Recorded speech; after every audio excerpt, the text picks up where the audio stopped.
Sir? Yep. So sir, आज आप NM college में आए हैं कितने ब्यूटीफुल फेस्ट में, कैसा लग रहा है आपको? क्या कहना चाहेंगे आप? मुझे अच्छा लगता है आना हमेशा से, बिकॉज आई थिंक मुझे उन दिनों की याद आ जाती है जब मैं ये सब किया करता था कॉलेज में, और बड़े मन से फ़ोन करते हैं आप सेलिब्रिटीज़ को उनको बुलाने के लिए, इनवाइट करने के लिए, और जब वो आगे से नहीं आ पाते तो बहुत बुरा लगता है। तो मैं हमेशा कोशिश करता हूँ कि मैं जितना जा सकता हूँ उतना चला जाऊँ। ऑफ कोर्स शेड्यूल्स और टाइम उतना अलाउ नहीं करता, बट जैसे भी मुझे अगर पॉसिबिलिटी होती है तो मैं आ जाता हूँ, because I think when youngsters are trying to do something तो उनको सपोर्ट और इनकरेज करना चाहिए।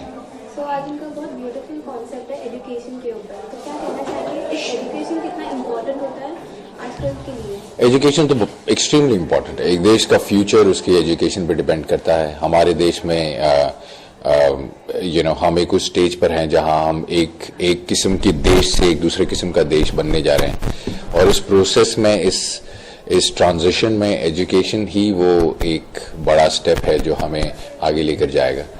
Of course I feel like education थोड़ी सी हमारे देश में जनरल है और बहुत ज़्यादा है वॉल्यूम वाइज। आई फील आपके एप्टीट्यूड और आपके इंटरेस्ट और आपकी लाइन ऑफ वर्क के हिसाब से थोड़ी सी स्पेसिफिक होनी चाहिए और थोड़ी कम होनी चाहिए। I feel youngsters should have laser burden on them, और उनके अंदर का इंटरेस्ट जागना चाहिए चीज़ों की तरफ। आई स्टिल रिमेंबर जब हम इस उम्र में थे तो हर चीज़ इंटरेस्टिंग लगती थी, और चॉइस करना मुश्किल था, और ये सोचना मुश्किल था कि क्या करेंगे आगे जाकर। So I am sure they go through the same thing. For me I think education define करती है कि आप ज़िंदगी भर किस तरह के ह्यूमन बीइंग बनेंगे, एंड सो अगर वो आपके हिसाब से, आपके सपनों, आपके ड्रीम्स के हिसाब से हो तो वो और भी बेटर होता है। So I wish them all the best. So during your education period आपने अपने फेस्ट और ये सब फन कितना एंजॉय किया है? हम बहुत एंजॉय करते थे। मैं निफ्ट में था। निफ्ट एक फैशन इंस्टीट्यूट है, और मैं निफ्ट दिल्ली में था जो प्रीमियर इंस्टीट्यूट ऑफ फैशन माना जाता है। एंड वहाँ के फेस्टिवल्स और वहाँ की पार्टीज और वहाँ के गेट टुगेदर्स बहुत ही हैपनिंग हुआ करते थे और बहुत ही कूल।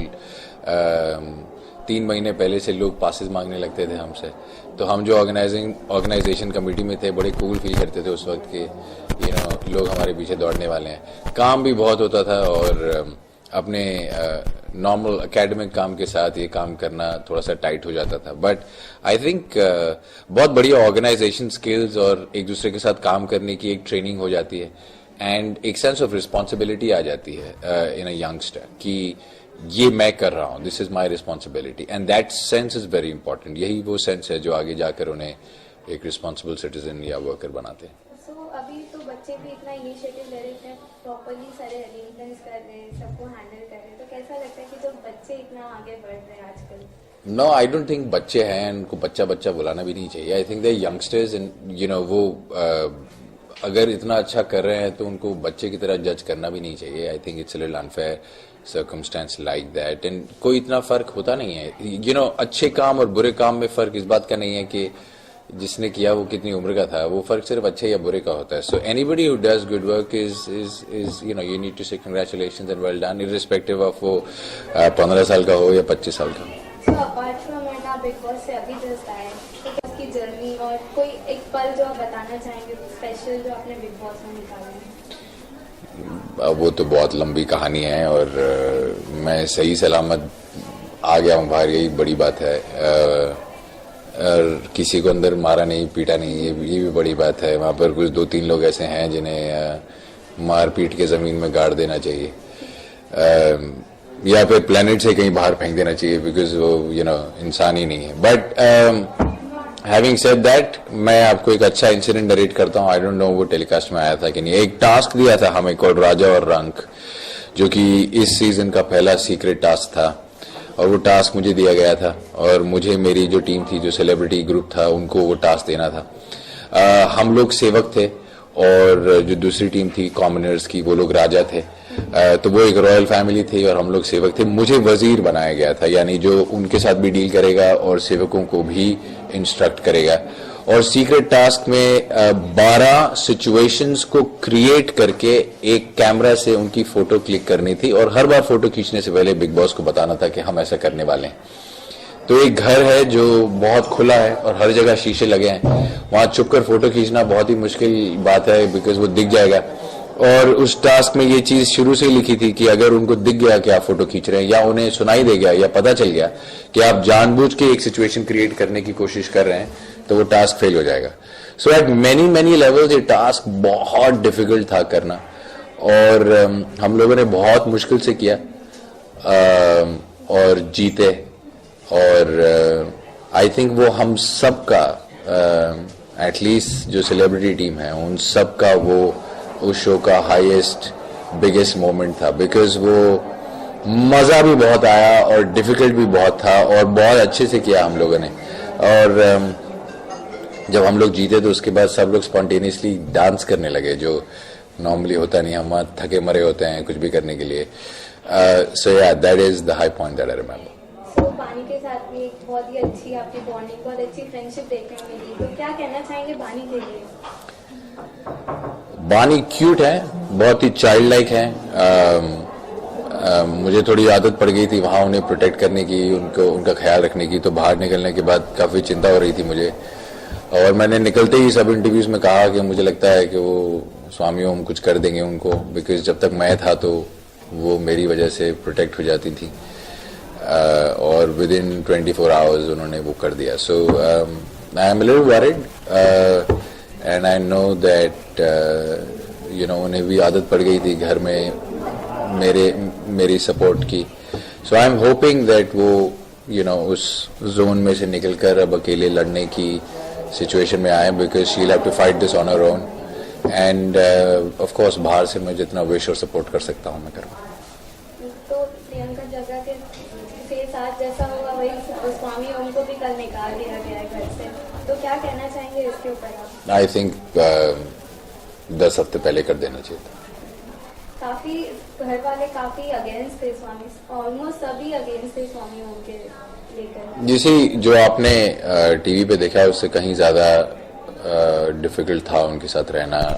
सो आप लोग 45 मिनट्स का एक एपिसोड देखते हैं, हम 24 घंटे बिताते हैं किसी के साथ, तो अगर कोई आदमी थोड़ा सा क्रेजी हो then it's that difficult to live with that person. So ये थोड़े से क्रेजी भी हैं, थोड़े नेगेटिव भी हैं, थोड़ी क्रिमिनल बेंट ऑफ माइंड के भी हैं, पॉलिटिक्स भी खेलते हैं, झूठ भी बोलते हैं, वायलेंस भी करते हैं, गंदगी भी करते हैं। It's very difficult.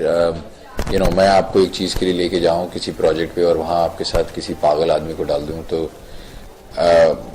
Forget about the fact कि वो आपको कुछ कर सकता है। अगर आप उनसे बात ना भी करें तो अपनी सैनिटी मेंटेन करना मुश्किल हो जाता है। So it was difficult but मैं ठीक हूँ, so I guess it's fine.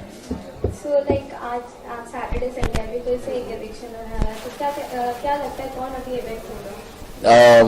You know reality show मैं कुछ 8 या 9 रियलिटी शोज कर चुका हूँ और मैं आपको बता सकता हूँ कि रियलिटी शोज में एस्टिमेट लगाना बेकार होता है बिकॉज कभी भी ट्विस्ट या टर्न या अनएक्सपेक्टेड सरप्राइज चीज आ जाती है। So I don't want to guess कौन निकलेगा, बट वहाँ 2-4 लोग हैं जिनकी एक्चुअली जिनको अब तक वहाँ होना नहीं चाहिए था। इट्स क्वाइट सरप्राइजिंग कि वो यहाँ तक पहुँच गए हैं। बट वो वही होता है गेम में कि कभी कभार हम जो फ्रंट लाइन में खड़े हुए शूटर्स होते हैं जिनसे हमको डर लगता है, हम उन पे गोली चलाते रहते हैं और साइड पे कोई एक आदमी होता है जिससे डर नहीं लगता तो वो सेफ होके निकलता रहता है। सो ऐसे करके 2-4 लोग आगे तक पहुंच गए। सो लाइक कौन लगता है कि अब तक कौन सबसे स्ट्रॉन्ग कंटेस्टेंट है, किसको फाइनल तक जाना चाहिए? अगेन असेसमेंट करना मुश्किल है, वहां कौन स्ट्रांग है कौन नहीं, एक हफ्ते में सिचुएशन बदल जाती है। एक गलती और अचानक वो आपको गलत लगने लगता है, 2 अच्छाई और अचानक 20 दिन की बुराई आपको भूल जाती है। It's a very different place क्योंकि आपको वहां सेंस ऑफ टाइम नहीं है।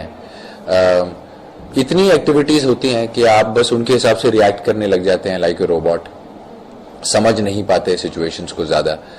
बाहर का कोई आइडिया नहीं, टेलीकास्ट कैसा जा रहा है पता नहीं, कौन अच्छा लग रहा है कौन बुरा लग रहा है, किसका क्या गया किसका क्या नहीं गया। आप 24 घंटे की जिंदगी जी रहे हैं बट 40 मिनट्स बाहर जा रहा है, you don't have a sense.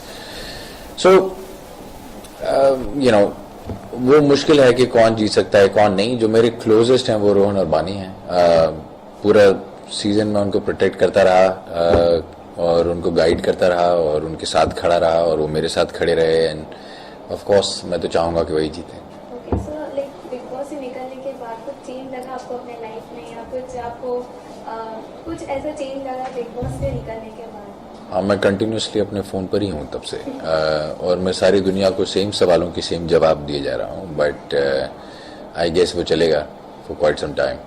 It's a big show.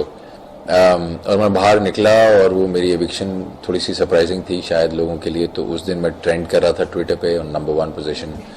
Normally तो नहीं होता वो, आप नंबर 1 पोजीशन पे ट्रेंडिंग में नहीं होते ट्विटर पे. So that was a big thing. And then 2 days later वो सब फैंस ने कोई हैशटैग ब्रिंग बैक गौरव करके कुछ एक मूवमेंट चलाई हुई है. So I don't know what's going on. फिर कलर्स ने एक ट्वीट कर दिया, आर यू मिसिंग गौरव, और एक पोल कर दिया. So I don't know what people are doing. It's a little surprising, but for an actor जब आप एक ऐसे शो में जाते हो और आप बाहर आते हो और लोग आपको इतना सपोर्ट करते हैं, we feel good about it. And so आपके थ्रू जो भी लोग देख रहे हो या सुन रहे हो मुझे, थैंक यू. तो आगे कोई और प्रोजेक्ट्स जिसके बहुत सारे और बहुत सारी कॉन्वर्सेशन शुरू हो गई हैं, बट लाइक आई थिंक जब तक ये बिग बॉस चलेगा जैन एंड तक, तब तक तो कुछ भी नहीं हो पाएगा, because it's just taking away everything that you have right now. But as soon as we get out of here, I think.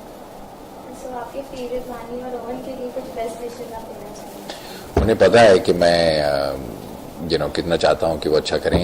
In fact निकलने से एक दिन पहले भी रात को बैठकर मैं दोनों को समझा रहा था कि अगर बाई चांस कल मैं निकल गया तो आगे ऐसा करना और एक दूसरे को सपोर्ट करते रहना.